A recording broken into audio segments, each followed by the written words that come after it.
You are officially in the loop.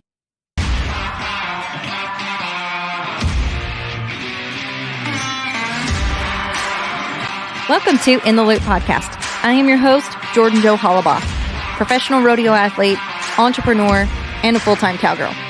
I'm married to my best friend, and we are blessed to get to do what we love every day, and that is travel around the world and rodeo.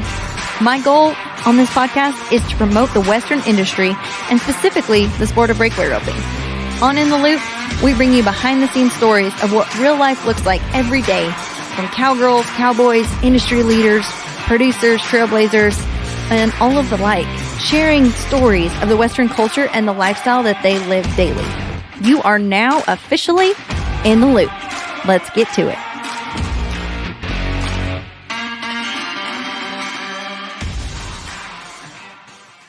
Okay, guys, so today we are doing something a little different. We're branching out to going on the other side of the arena to the timed event shoots. And I have Stetson Lawrence here from the Chippewa Sioux Nation. Stetson is a PBR bull rider. Stetson, thanks for coming to the show today. Thanks for having me. So tell me, what is your knowledge of breakaway roping? Like, are you like super, up to date on breakaway roper stuff? I'm not up to date on all the news, but I know it's a big thing going on right now, and it's actually I like to see it. It's cool, and I enjoy doing it in youth rodeos and all that. So I'm all for it. Perfect. I'm not up to date on much of my bull riding either, so I think we can call it good. But so tell me, you've got all sorts of things going on. I really appreciate you coming to the show. You've just had a new documentary come out called Another 8 Seconds. You are very involved in bull riding still. You made the PBR finals 10 times. Number of accolades and accomplishments, too long to list. So tell me where your love of bull riding started and kind of how your career got started there. I love bull riding. Started from my dad. My dad was a bull rider. Grew up watching him doing it, and once you get that adrenaline addiction of that, it's hard to get rid of. Yeah. Adrenaline, I think, is something like I would be so scared to death if I was a bull rider at all times. I'm scared watching the bull riding. I mean, for you guys, the bulls are so powerful. And I know that's something with the PBR that's huge. Just becoming, I don't know if it's like a tie or there's more, but there's fans of the bulls and then there's fans of the guys. So talk to me about the bull power, so to speak, and the power of these bulls that you guys get to ride every day. What goes into the preparation there to get ready to get on bulls of that magnitude? Yeah, the bulls at that level are the highest you're ever gonna get on, and they got them breeding now, just like racehorses, down to science and stuff, and doing all the embryos and all that stuff. But the preparation to ride one of those rank animals is just being calm and cool and kind of collective. I guess the way to put it in breakaway terms is it's just, you get the same nerves basically when you back your horse in a box, your heart gets pumping. It's the same thing as when you crawl over the chute, and you just need to handle that nerves and focus that energy on good energy and make it work for yourself. Yeah. Well, and I think I love how you said you got to be calm and cool because I think a normal reaction would be to get tight, tense up, try to make it happen in scenarios whether it's bull riding or breakaway roping. And the calmer, more relaxed, more patient you are, I've found, and as well as you just said, that helps a whole lot. Yes. So one of the things as I was watching and listening to your documentary, you said that really captivated me was you said, "I wanted to win, so I prepared to win." Talk to me about that. I think everybody is looking at it maybe in the wrong sense of the fact that, they're all looking for that one secret thing, the secret to success. Like, if I just do this one thing, I'm gonna be successful, and I think there's a whole lot more to that. So talk about how you prepared to win and show up to win.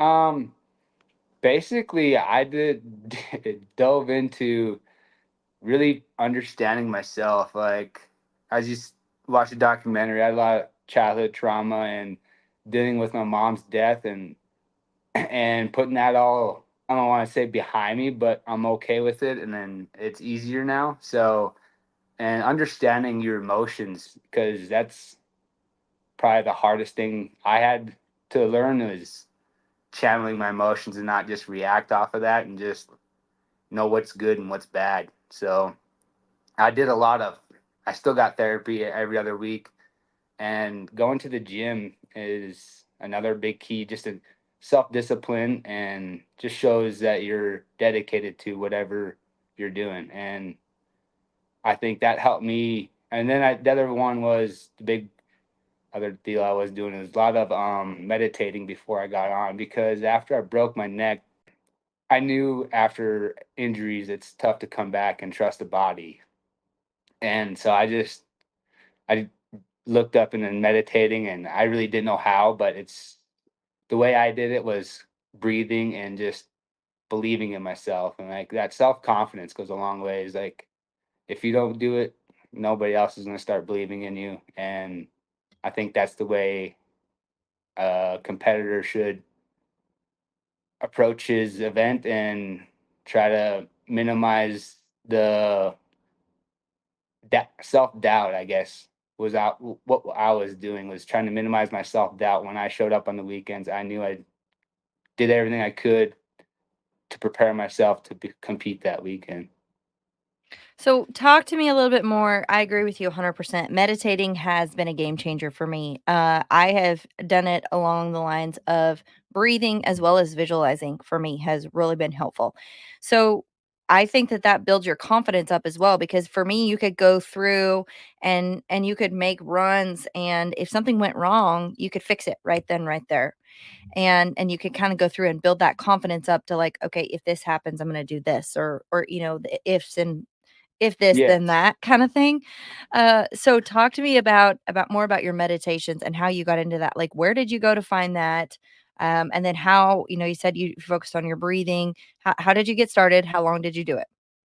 I just got started on, basically I started doing therapy. Then he said started looking the breathing and trying to control your heart rate while you're in those high pressure moments. And I did it, and it was a game changer for me. And like that's where I got to be like cool, calm, and that's where like the bulls could feel your energy too. Same as your horse in a breakaway. Like if you're nervous and jittery in there, they're anxious too. But if you're nice, cool, calm, and you know what you're doing, and you know what you're getting yourself into, so just like you said, if this happens, that happens. Like that's all about preparation during the week, and just going into your subconscious mind and not thinking and just reacting and believing in what you're doing. That's what I focused on. And then the meditating, I got into breathing. The breathing part was like the 4 seconds in, 4 seconds holding, and then exhale for 4 seconds, and just doing it rounds and rounds until I could get my heart to slow down. And then I could get into a state where I wasn't really thinking and it was peaceful.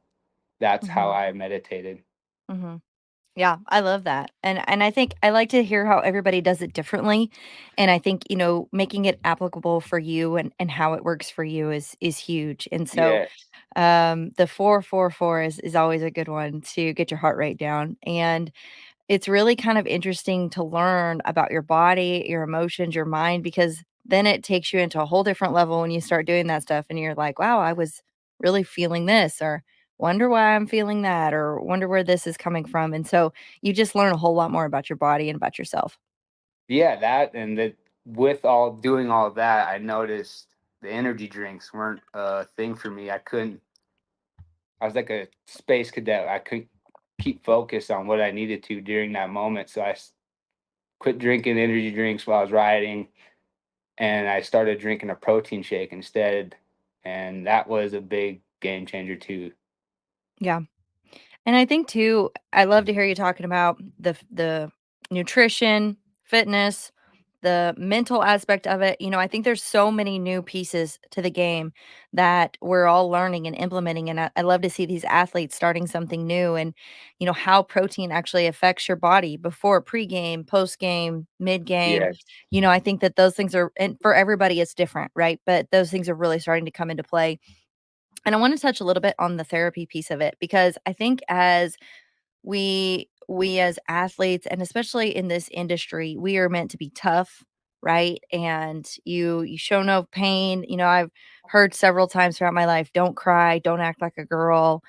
all these things. And so really when you get told that, then you don't do those things, but you really don't handle any of those emotions or, where they go or what they mean or how do I process this? Like I just pushed them under that big rug Yeah. and kept on going. Said you had some trials growing up, a really tough childhood. So talk to me about that and kind of, some of those things that led you into the therapy piece and really becoming stronger through your weakness.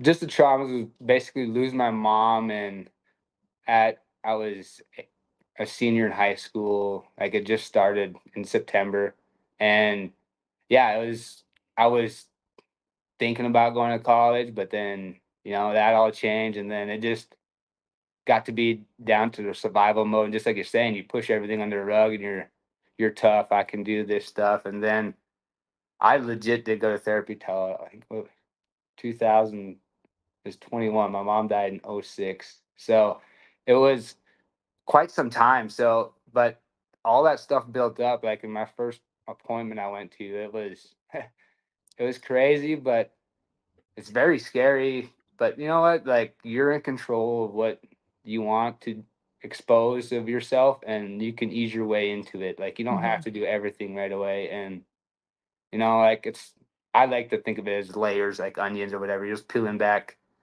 stuff like that, and like that's how I started figuring out how to calm myself down and what works for me and stuff like that. So the therapy part is a big deal, and I think a lot of people should be more vulnerable in that aspect of life, just because I think it helps us learn about each other, and then we could help teach the younger generation about I went through this and this is how I handled it, not this is my story, not that's it, not fixing anything. Right. And I think that there's so many people that, especially, with your platform and what you've got and the places that you went and the people that you saw that are looking at you at all times, right? And so they're watching every move you make, little kids, big kids, all the things, grown-ups, and they're watching you and you're an influence on them. And so showing that, hey, this is not weakness, this is strength that I am taking care of this and I am hashing this out. I think that that is a huge step in the right direction and just changing that trajectory there. You talked about your mom quite a bit and how she was one of your biggest influences. I know you have a family now. What does family mean to you and just everyday life? How do you apply that from bull riding to family? Oh, family, yeah. Family is everything for me. We got a little girl, and Swayze, she's everything to me. And like I don't know, I try not to miss much of what she's doing, but life is life, and we gotta do what we gotta do. But that little girl is, I don't know, something special for me, anyways. Yeah, I love it. Love to hear it. So back to your bull riding career just a little bit. You had quite a bit of success. Obviously, 10 years qualifying for the PBR, the rankest bulls there are. That's amazing. But you also had quite a few trials. So talk to me about, what you went through. I know that, you said just a little while ago, trusting your body again was really hard for you after some of the injuries. So how did you encounter these injuries and then how did you work through them? Um, let's go back probably when I first started like really diving off into like thinking of different therapies and stuff like that was when I fractured my pelvis. This goes back, I was married to a barrel racer, but I was had a fractured pelvis for 2 weeks. I couldn't walk, and then we got on the pulse equine pulse machine, and she was doing it to her horses at that time. And I asked the lady, like, "Would you mind if I tried doing it?" Because I just fractured my pelvis, and legit that next morning I walked and like it wasn't hurting no more. And before that, I was taking like probably 4 hydrocodone just to go to sleep in a Oh, recliner because wow. it was not fun. But after that it started like I don't know. To me, I think it started my bone growth faster and just basically, I don't know, thinking outside the box and trying to hurry the process as best you can, but not too much in that aspect for my hip. But yeah, the pulse equine, the EMF deal is a very good deal for bones and ligaments and stuff like that for growth.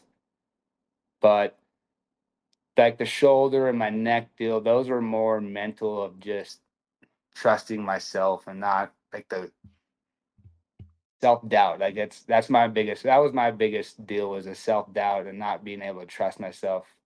And going back from an injury, it's like the shoulder was a tough one just because you got out for 6 months and you got rehab and it takes so long to come back, and then like you're not as strong as you were, but you think you are, but it's a mind game you gotta play, and you just gotta try to trust in yourself. So that's where putting in the work during the week and all that stuff will help minimize the self doubt. That's what I did.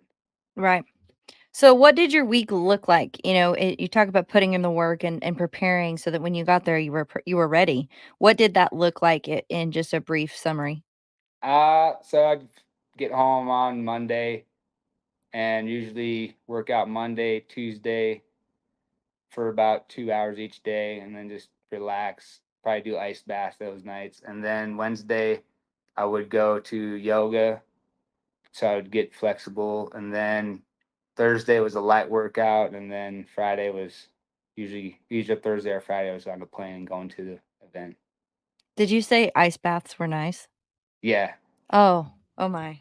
They're not nice. that's it's another way to train your body of the fight or flight kind of thing, and it's easier way to slow that down and train yourself to the self discipline thing. I like to I like to discipline myself, I guess. How long did you stay in your ice baths? I usually do mine for like 6 minutes. Yeah. Could you tell a big difference in your body after that? I mean, I know it's a total discipline and a mind game, but could you tell a difference in how your body felt? Oh yeah, your body like you get a little dopamine kick off of that afterwards, and for being in a bull rider, my back, my neck, and everything hurts. So after that, I'm usually pretty good for the day. Yeah, that's good. I did a challenge for 75 days and took a cold shower for 5 minutes for 75 days. It wasn't quite as cold as an ice bath, Yeah, but it was similar, but I like, at the first 15 to 20 days, I was like, don't wanna do this," and then I kinda got to where I didn't wanna do it, but I made myself do it, and then at the end, I was, like, looking forward to it and would almost miss it if I didn't do it, so yeah. it's interesting the tricks your mind plays on you. Exactly. See, and I would encourage you to get in the bath. Just you don't have to have it ice. Just get into submerge of cool water because it's a little bit different when you're actually underneath the water. You don't have to have it freezing cold, but just work your way up to it.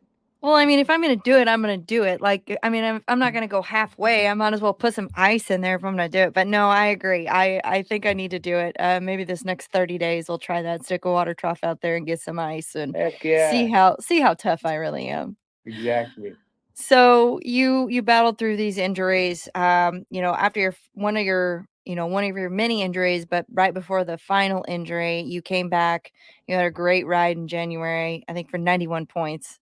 Tell me about that ride, coming back and just, all the valleys you'd been through to get back up to the mountaintop. What did it feel like after you got off that bull for that 91 point ride? That that 91 point ride is. I wanted to get on that bull for. I think that bull was probably like 8 or 9 years old at that time, and that was the first time I got to get on him, just because he's usually picked in the short rounds right away, and he's a rider friendly bull. But yeah, that sealed the deal. I won the event in Chicago there, and going into that weekend, I was riding the bubble of being cut because I only had 3 events, and I went to 2 of them, and I did decent, but I wasn't in the top 30 in the standings, so I needed to make up some ground. And yeah, that solidified my spot, and that jumped me all the way up into I think a third in the world at the time. That's awesome. So then you come in, you had a career-ending injury, 2022. What what goes through your mind after that? Because obviously we're addicts and junkies and we can't, like, this is what we do, right? Like, Yes. so how do you create that outlet and continue to live bull riding without living bull riding? Ooh, therapy.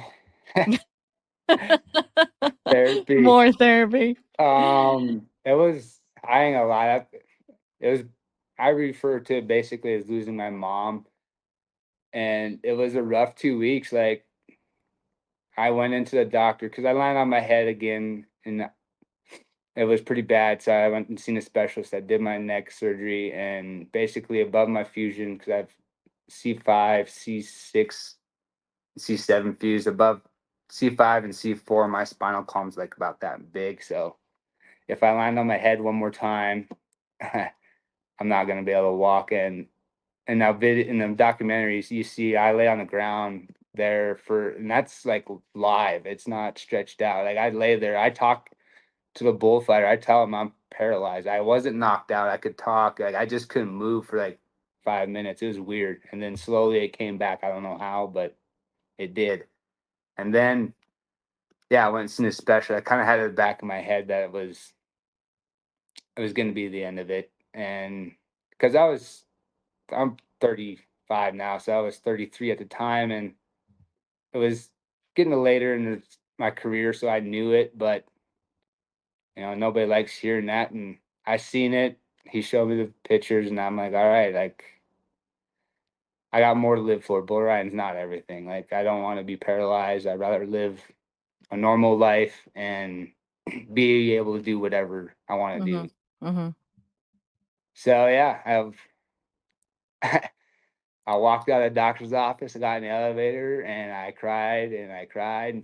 And then I went and see my girlfriend, and this is in Texas. So we got on the next plane, like I think it was that afternoon. And I legit cried through the whole airport. Minneapolis, I cried at the bar. Like I didn't care. Because you know what? I don't know. I just had something It's that hard. I truly loved, and I was making a living at it. That was the hardest thing, I guess, was how do I make my living now since that's taken away? So Mm-hmm. I had to rethink everything, and then yeah, the therapy and just time heals everything. To be honest, Yeah. So you went through that, you come back, you come up with this documentary, another 8 seconds. What do you want people to get through this documentary? Like if you could share something and encourage them to go and watch it, why would you encourage them to go and watch it? just to not give up on your dreams, and it's there's gonna be times there's tough, but you know what? If you push through it and get through it, it's worth it. Yeah. Absolutely. So I ask everybody on my show, I'm really interested to see what you say here, but if you could go back and tell younger Stetson one thing, what would that be and why? Stop half-assing it. That's good. That's about it. I wish I'd have took it serious younger, but you know what? We're all young and we're all human, so I wouldn't change too much, but I wish I'd have done it sooner. Yeah. Well, and I think that it's such a good perspective to hear, because just like the choices you made, you're like, "Hey, I wanna be able to walk. I wanna be able to have a real life with my family and, have a future here," but you also lost a huge piece of you again, and so that's super hard, but, one of the things, my husband, he's a seven-time NFR calf roper, and he says that all the time, like, "You don't ever know when your last run is.